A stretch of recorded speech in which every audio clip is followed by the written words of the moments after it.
सभी को नमस्कार और स्वागत है मेरी क्लास में। आज का जो टॉपिक होने वाला है वो है डायल कैलिपर।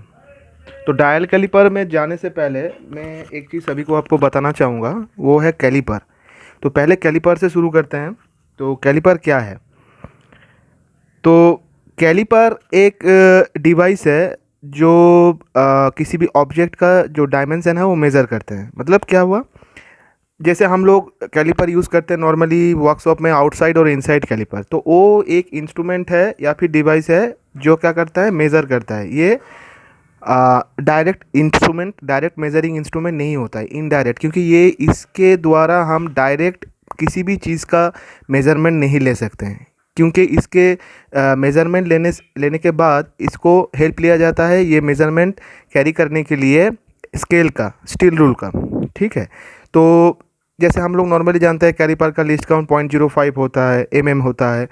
ठीक है। उसके बाद नेक्स्ट हम लोग आते हैं वर्नियर कैलिपर। तो वर्नियर कैलिपर कैलिपर का ही एक एडवांस फॉर्म है जो पियर वर्नियर, एक फ्रेंच साइंटिस्ट जो सर इन्वेंट किए थे 1631 में। तो ये वर्नियर कैलिपर क्या है? कैलिपर के साथ अगर वर्नियर स्केल जुड़ा जाए उसी को हम बोलेंगे वर्नियर स्केल, जो कि एक प्रिसिशन मेजरिंग इंस्ट्रूमेंट है जिसका लिस्ट काउंट 0.02 है।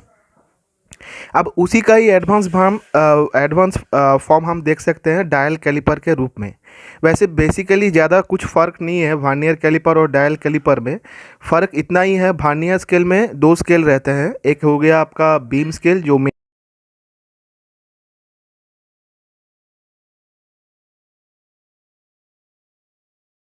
साथ मूवेबल स्केल के, मूवेबल जॉ के साथ। और जो है आपका डायल कैलिपर में ये दो स्केल ही आपको मिलेगा। एक हो गया दो स्केल एक्चुअली हम नहीं बोल सकते हैं, उसको हम बोल सकते हैं कि एक आपका मिलेगा मेन स्केल जो फिक्स जॉ के साथ अटैच रहेगा, इंटीग्रल पार्ट है जो कि डायल कैलिपर का। और एक साथ में आपको डायल मिलेगा जो मूवेबल जॉ के साथ अटैच रहेगा। ठीक है। अब आगे बढ़ते हैं। जो डायल कैलिपर है वो इन्वेंट किए थे आपका जोसेफ एम लोन सर ने। ठीक है। और डायल कैलिपर जो जो भी इंस्ट्रूमेंट है, प्रिसिशन इंस्ट्रूमेंट, ज़्यादातर क्या क्रोमियम स्टील से बना होता है। ये चीज़ सभी को ध्यान में रखते हुए चलना है कि जो भी प्रिसिशन इंस्ट्रूमेंट है वो आपका कॉस्टली होता है। ठीक है। और वो ज़्यादातर क्रोमियम स्टील से बना होता है। अब आते हैं कि इसका पार्ट्स में कितना टाइप का पार्ट्स होता है। देखिए आपको स्क्रीन में जो दिख रहा होगा ये पीपीटी, एक्चुअली ये पीपीटी प्रेजेंटेशन है जो पीडीएफ के रूप में दिखाया गया है, दर्शाया गया है। तो इसमें आपको पता चल रहा है कि कितना कितना टाइप का आपका पार्ट्स होता है। जैसे आप देख पा रहे होंगे कि वर्नियर कैलिपर जैसा होता है, जिस टाइप का पार्ट्स जैसा रहता है उसी टाइप का रहता है इसमें भी।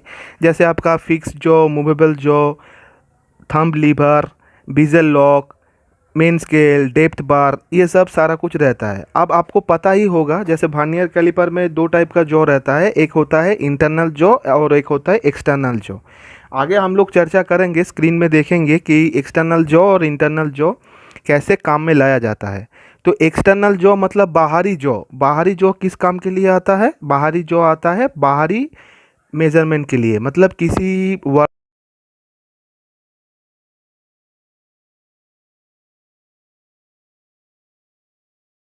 हम चेक करेंगे। और इंटरनल मेजरमेंट अगर करते हैं तो इंटरनल जॉ, या फिर हम लोग उसको निब्स भी कहते हैं, NIBS, निब्स भी कहते हैं, तो उसके द्वारा हम चेक करेंगे। तो अब आता है हम उसका कॉन्स्ट्रक्शनल फीचर्स के ऊपर। तो कॉन्स्ट्रक्शनल फीचर मतलब बनावटी उसका क्या वैशिष्ट्य है, मतलब क्या है। जैसे हम लोग जानते हैं कि वर्नियर कैलिपर का जो वर्किंग मेकानिज़्म है, या फिर बोल सकते हैं प्रिंसिपल होता है, मतलब वो किस आधार, किस सिद्धांत के ऊपर वो वर्क करते हैं। तो वर्नियर कैलिपर हम लोगों का स्लाइडिंग मेकानिज़्म प्रिंसिपल के आधार पे काम करते हैं। यहाँ हम लोग चर्चा कर रहे हैं डायल कैलिपर। सुतराং डायल कैलिपर जो है वो वर्क करता है रैक एंड पिनियन मेकानिज़्म के ऊपर। ठीक है। जो रैक एंड पिनियन मतलब क्या, हम लोग का जो सर्कुलर मोशन है, सर्कुलर मोशन को लीनियर मोशन में कन्वर्ट करता है। रोटरी मतलब रोटरी मोशन को लीनियर के मोशन में कन्वर्ट जो मेकानिज़्म करते हैं उसको हम कहते हैं रैक एंड पिनियन मेकानिज़्म। तो ये बहुत कॉम्प्लिकेटेड है ये रैक एंड पिनियन मेकानिज़्म। ठीक है, नेक्स्ट हम लोग आते हैं क्या कि इसका जो डायल कैलिपर हम किस किस प्लेटफॉर्म पे, किस किस जगह पे हम यूज़ कर सकते हैं। एज इट इज़ हम लोगों को पता है, अगर वर्नियर कैलिपर हम लोग पढ़े होंगे या फिर उसका विषय हम लोग जाने होंगे तो हम लोग को पता है कि वर्नियर कैलिपर में हम लोग क्या क्या कर सकते हैं, मतलब उसके द्वारा हम क्या क्या लाभ ले सकते हैं। तो आउटसाइड मेज़रमेंट, इनसाइड मेज़रमेंट और साथ ही साथ डेप्थ मेज़रमेंट हम लोग ले सकते हैं। इसमें भी है एक्सटर्नल इंटरनल मेज़रमेंट हम ले सकते हैं, डेप्थ मेज़रमेंट ले सकते हैं, साथ ही साथ स्टेप मेज़रमेंट भी हम वर्नियर कैलिपर में भी और डायल कैलिपर में भी हम ले सकते हैं। अब देखते हैं डायल कैलिपर में आउटसाइड मेज़रमेंट, स्क्रीन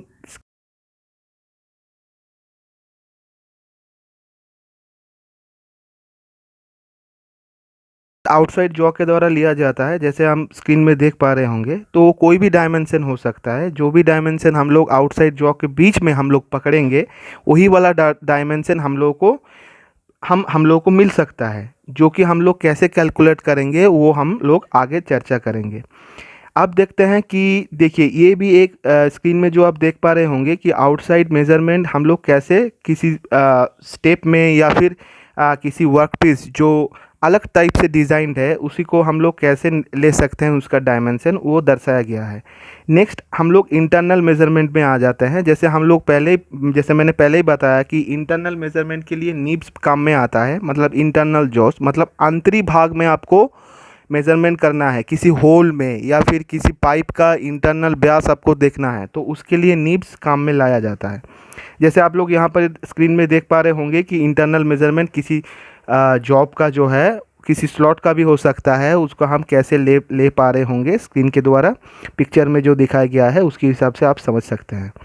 ठीक है, अब आते हैं, देखिए ये जो स्टेप है इंटरनल जॉ सिर्फ इंटरनल डायमेंशन मतलब आंतरिक व्यास ही मापता है ऐसा नहीं है।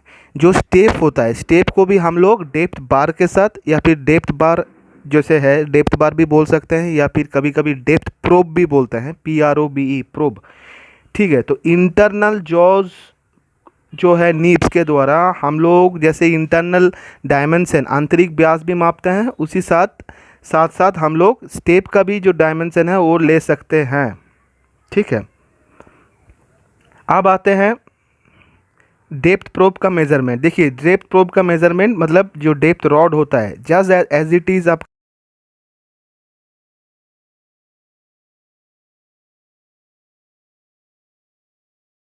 कैलिपर रीडिंग कैसे लिया जाता है। देखिए रीडिंग में कैसे लिया जाता है, पीपीटी प्रेजेंटेशन में अगर आप गौर कर रहे होंगे सारा कुछ इंग्लिश में है, लेकिन मैं कोशिश कर रहा हूँ कि आपको आसान भाषा में समझाने के लिए।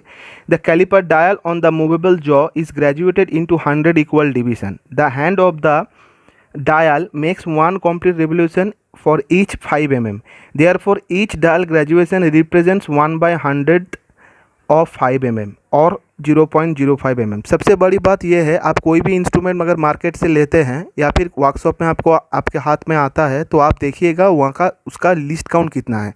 तो लिस्ट काउंट बार निकालने का फॉर्मूला आपको पता है वर्नियर कैलिपर का। यहाँ पर चर्चा का विषय है डायल कैलिपर। तो इंस्ट्रूमेंट का लिस्ट काउंट इंस्ट्रूमेंट के ऊपर ही लिखा हुआ रहता है, वो 0.02 से लेके 0.001 या फिर 0.05 कोई भी इंस्ट्रूमेंट में मैट्रिक सिस्टम में दर्शाया हुआ रहता है। ठीक है, तो यहाँ पर का जो नॉर्मल जो प्रिंसिपल होता है, मान लीजिए आपके पास जो डायल कैलिपर है वो 0.05 mm लिस्ट काउंट वहाँ दिया हुआ है। तो ये जो है डायल जो है ये छोटा छोटा जो आप लोग देख रहे हैं स्क्रीन में, आप जूम करके देख सकते हैं, ये छोटा छोटा जो 0 से लेके 100 तक छोटा छोटा दाग कटा हुआ रहता है। इसका सभी का डायमेंशन 1 mm होता है, मतलब 100 पार्ट में इसको डिवाइड किया हुआ रहता है। ठीक है, अगर हम आपको इसको कैलकुलेट करेंगे तो इसमें ये जो पॉइंटर है ब्लैक कलर का जो आपको जो कांटा दिख रहा है ये एक बार घूमेगा तो 5 mm मुझको मिलेगा। एक बार कंप्लीट रेवोल्यूशन मतलब 0 से लेके फिर 0 तक अगर घूम के आएगा तो 5 mm हमको मिलेगा, डायमेंशन 5 mm हमको एडवांसमेंट मिलेगा। वो पॉजिटिव भी हो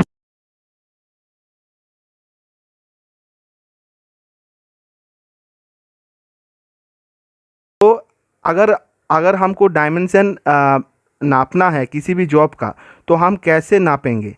तो पहले है आपको देखना पड़ेगा कि इंटरनल मेज़रमेंट कर रहे हैं या फिर एक्सटर्नल मेज़रमेंट कर रहे हैं। तो हमको सभी को पता है कि कोई भी मेज़रमेंट करेंगे तो उसके लिए एक रेफरेंस सरफेस का प्रयोजन होता है, मतलब उसका एक रिक्वायरमेंट होता है।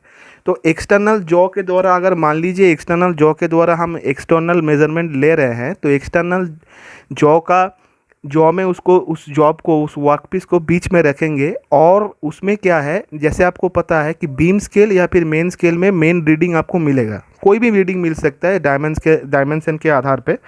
अब उसका जो, जैसे हम लोग वर्नियर कैलिपर में क्या लेते थे, वर्नियर कैलिपर में जॉब को इंटरनल हो या एक्सटर्नल हो बीच में रखेंगे, इंटरनल जॉ या फिर एक्सटर्नल जॉ के बीच में रखेंगे और मेन स्केल का रीडिंग लेंगे और वर्नियर स्केल का रीडिंग लेंगे। सेम एज इट इज़ यहाँ पर दो रीडिंग आपको लेना है, ठीक है, दो रीडिंग आपको लेना है।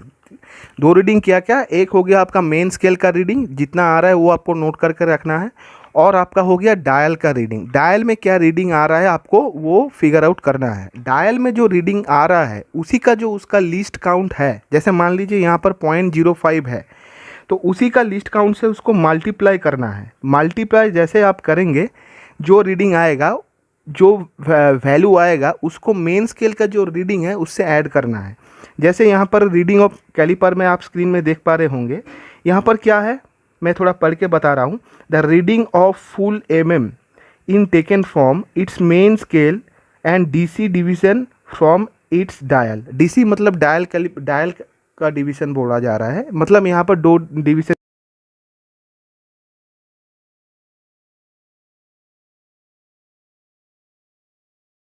बताया।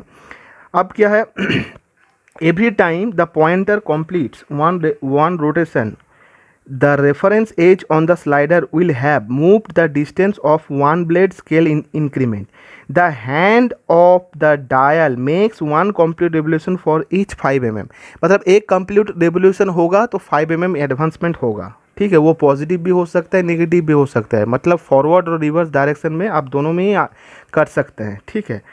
तो देयरफॉर ईच डायल ग्रेजुएशन, जैसे आप एक एक mm सभी का छोटा छोटा, सबसे छोटा माप डायल का, मतलब 100 भाग में बांटा हुआ है, तो एक एक भाग का माप कितना हो गया 1 mm। तो अब एक 1 डिवाइडेड बाय 100 करते हैं तो मेरा ऑफ 5 mm, मतलब क्या, एक बार घूमेगा, एक बार फुल चक्कर लगाएगा तो 5 mm हो रहा है, तो उसमें निकाल के आ जा रहा है मेरा 0.05 mm, ठीक है। तो लिस्ट काउंट हो गया मेरा 0.05। ये 0.02 0.001 भी हो सकता है, डिपेंड करता है कि आपका जॉब का एक्यूरेसी कितना चाहिए या फिर रिक्वायरमेंट के हिसाब से आपका वो चेंज होगा लिस्ट काउंट, ठीक है। अब आते हैं कि care and maintenance. Care and maintenance बहुत ज़रूरी चीज़ है। कोई भी इंस्ट्रूमेंट, कोई भी डायरेक्ट हो इनडायरेक्ट हो, कोई भी इंस्ट्रूमेंट हम लोग जब वर्कशॉप में यूज़ करेंगे उसका प्रॉपर केयर और मेंटेनेंस ज़रूरी है, क्योंकि वो उसका जो रिलायबिलिटी है, उसका जो लॉन्ग टाइम यूज़ अगर हम करना चाहते हैं तो उसके लिए केयर एंड मेंटेनेंस ज़रूरी है।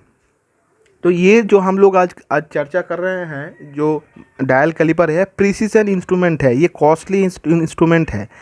तो कॉस्टली इंस्ट्रूमेंट के कारण इसको अच्छी तरह से रखना पड़ेगा। तो कुछ कुछ विषय में इसको ध्यान दिया जाता है, जैसे क्या, आइए जानते हैं। Clean the dial caliper with a soft cloth before use, before and after,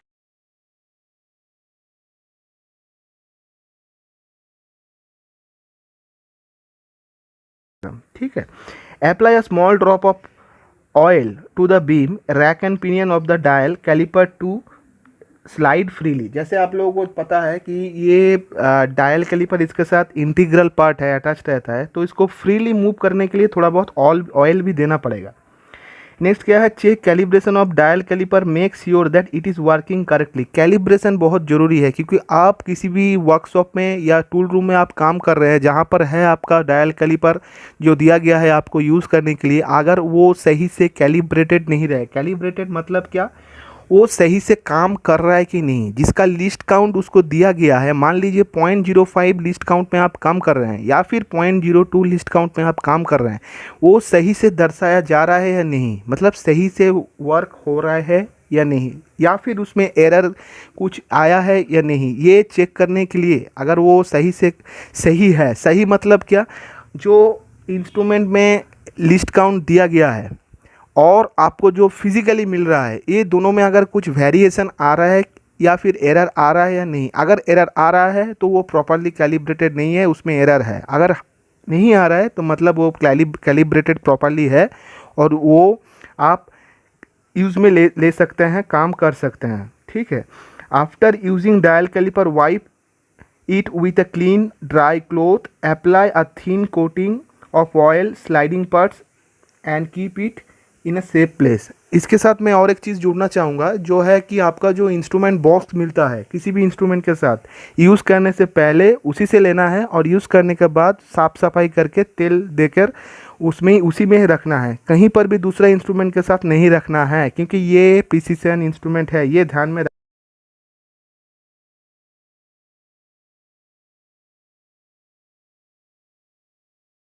dial caliper use करेंगे।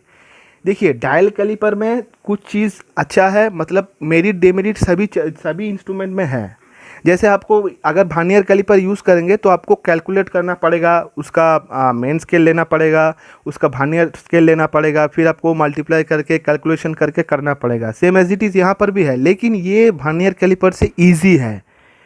अगर सही मायने में देखा जाए तो वर्नियर कैलिपर से इजी है, लेकिन उसका एक डिमेरिट है।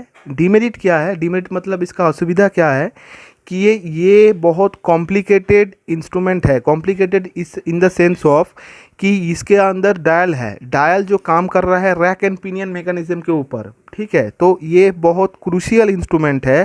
तो ये इंस्ट्रूमेंट को हम लोगों को सही से उपयोग करना पड़ेगा। अगर इसमें ये हाथ से एक बार स्लिप ऑफ हो जाता है या फिर दूसरा इंस्ट्रूमेंट के साथ अगर हम लोग रख देते हैं तो इसका कैलिब्रेशन नष्ट हो सकता है, इसका एक्यूरेसी घट सकता है। तो इसको ध्यान में रखना पड़ेगा। इसको प्रॉपर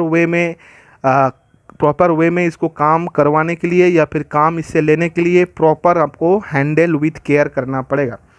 और क्या है, ये जैसे हम लोग पता है कि प्रिसिशन इंस्ट्रूमेंट है, इसलिए इसका एक्सपेंसिव होना स्वाभाविक है कि ये एक्सपेंसिव है। वैसे वर्नियर कैलिपर भी एक्सपेंसिव है, लेकिन इससे कॉस्ट ज़्यादा रहता है।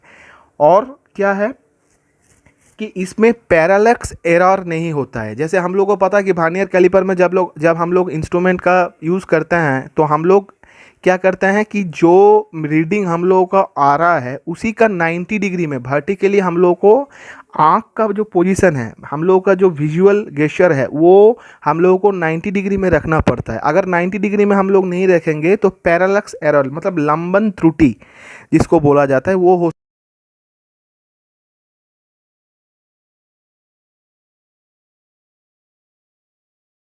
अगर पैरालैक्स एरर हो तो ये डायल कैलिपर में नहीं है। जो जो इंस्ट्रूमेंट ये इसमें एक खूबी है। और क्या है, एक्यूरेसी जो ये डिपेंड करता है ना, ये डिपेंड करता है कि आपका डायल का जो वर्किंग प्रिंसिपल है, जो रैक एंड पिनियन मैकेनिज्म है वो सही से वर्क कर रहा है कि नहीं। अगर ये डिपेंड करता है कि लेंथ वाइज वर्नियर कैलिपर में और इसमें जो सबसे बड़ा डिफरेंस है कि एक्यूरेसी, इसका जो एक्यूरेसी डिपेंड्स करता है लेंथ ऑफ ट्रैवल। ठीक है। और इसका जो वर्नियर कैलिपर का जो एक्यूरेसी डिपेंड करता है थ्रू आउट द लेंथ। समझना पड़ेगा, क्योंकि वर्नियर कैलिपर में डायल नहीं रहता है, इसमें डायल रहता है। तो डायल आपको पता है कि जैसे आप मूवेबल जो फॉरवर्ड या रिवर्स डायरेक्शन में आप मूव करेंगे, उसी हिसाब से आप डायल का भी आपका डायमेंशन चेंज होगा, डायल का भी आपका कैलकुलेशन चेंज होगा। तो उसी हिसाब से आपको देख के चलना पड़ेगा। तो ये एक मतलब खूबी भी बोल सकते हैं या फिर डिमेरिट भी बोल सकते हैं, क्योंकि ये थोड़ा सा भी अगर डायल मेल फंक्शन करेगा, मतलब गड़बड़ थोड़ा सा भी होगा तो आपका रीडिंग गलत आएगा। रीडिंग गलत आएगा मतलब आपका डायमेंशन गलत होगा। डायमेंशन गलत होगा मतलब आपका जॉब रिजेक्ट होगा। रिजेक्ट होगा होने का मतलब आपको पता ही है। तो केयर एंड मेंटेनेंस दोनों ही ज़रूरत है। साथ में आते हैं अब अगर कंक्लूजन में, तो आज का हम लोग क्या क्या पढ़े हैं। कैलिपर पढ़े, कैलिपर के साथ जो एडवांस वर्जन है हम लोगों का वर्नियर कैलिपर, और साथ ही साथ वर्नियर थोड़ा चर्चा करें वर्नियर कैलिपर के ऊपर, और वर्नियर का जो वर्नियर कैलिपर का जो एडवांस वर्जन है डायल कैलिपर, उसके विषय में भी हम लोग चर्चा किए हैं। उसका लिस्ट काउंट सारा कुछ आज पढ़े हैं। तो इसमें कुछ असाइनमेंट दिया हुआ है, आप देखते हुए चल सकते हैं कि what is the least count of a dial caliper. तो डायल कैलिपर का लिस्ट काउंट जनरली 0.05 mm ही होता है।